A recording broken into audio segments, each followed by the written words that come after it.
from everyone at Twerton Infant School and Nursery. We really hope you're okay.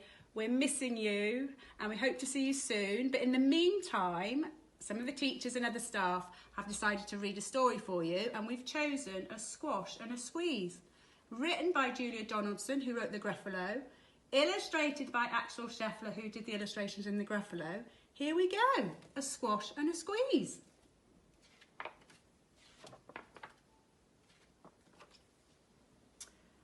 A little old lady lived all by herself, with a table and chairs and a jug on the shelf. A wise old man heard her grumble and grouse. "There's not enough room in my house. Wise old man, won't you help me, please? My house is a squash and a squeeze." "Taking your hen," said the wise old man. "Taking my hen? What a curious plan." Well, the hen laid an egg on the fireside rug and flapped round the room, knocking over the jug. The little old lady said, "What shall I do? It's tiny for one, it's pokey for two. My nose has a tickle and there's no room to sneeze. My house is a squash and a squeeze." And she said, "Wise old man, won't you help me please? My house is a squash and a squeeze." "Taking your goat," said the wise old man. "Taking my goat? What a curious plan." Well, the goat chewed the curtains and trod on the egg, then sat down to nibble the table leg. The little old lady cried, "Glory be! It was tiny for two and it's titchy for three. The hen pecks the goat and the goat's got fleas. My house is a squash and a squeeze." And she said, "Wise old man, won't you help me, please? My house is a squash and a squeeze."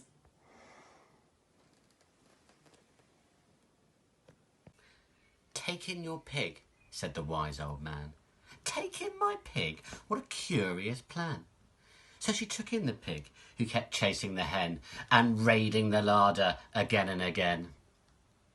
The little old lady cried, "Stop, I implore. It was titchy for three and it's teeny for four. Even the pig in the larder agrees. My house is a squash and a squeeze." And she said, "Wise old man, won't you help me please? My house is a squash and a squeeze." "Take in your cow," said the wise old man. "Take in my cow? What a curious plan." Well, the cow took one look and charged straight at the pig, then jumped on the table and tapped out a jig. The little old lady cried, "Heavens alive! It was teeny for four and it's weeny for five. I'm tearing my hair out. I'm down on my knees. My house is a squash and a squeeze." And she said, "Wise old man, won't you help me please? My house is a squash and a squeeze." "Take them all out," said the wise old man, "but then I'll be back where I first began." So she opened the window and out flew the hen. "That's better, at last I can sneeze again." She shooed out the goat and shoved out the pig. My house is beginning to feel pretty big. She huffed and she puffed and she pushed the cow out. "Just look at my house, it's enormous now." "Thank you, old man, for the work you have done. It was weeny for five, it's gigantic for one. There's no need to grumble and there's no need to grouse. There's plenty of room in my house." And now she is full of frolics and follow-de-dees. It isn't a squash and it isn't a squeeze. Yes, she's full of frolics and fiddle-de-dees. It isn't a squash or a squeeze. Hello, I hope you enjoyed that book. I hope you're full of frolics and fiddle-de-dees. It's a good story, isn't it? Probably you felt, like the little old lady, that it's been a bit of a squash and a squeeze at times over the last weeks in your home with everyone in your family. I don't suppose you had a hen, a pig, a goat or a cow. If you did, I hope they were a bit better behaved than the ones in this story. I hope you didn't have a pig that kept on raiding the larder and stealing all the food. Certainly one of the things I've enjoyed doing over these last weeks is reading a book and going back to stories that I really enjoy. So nice hearing those familiar words and your imagination going back to the characters that you know so well. Do keep reading and do keep enjoying books over these next weeks, the weeks ahead.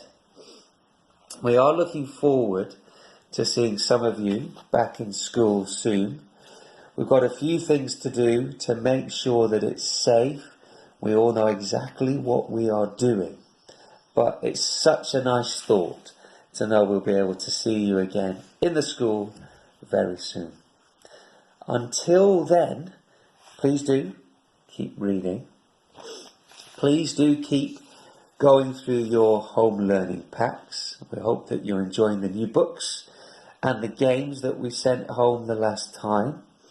And do speak to your teachers when they call you each week. Mums and dads, send in messages if there's anything that we can do to help.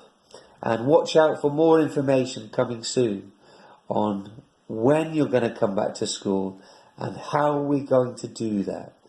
How we're going to manage people being back together in a way that is safe. So, from everyone in the school, please make the most of the time that you have.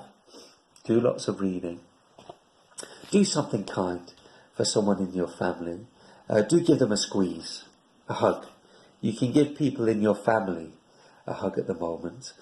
And maybe sometime soon you'll be able to hug other people too. Until then, stay safe. Get outside. Get your exercise every day. And see you soon.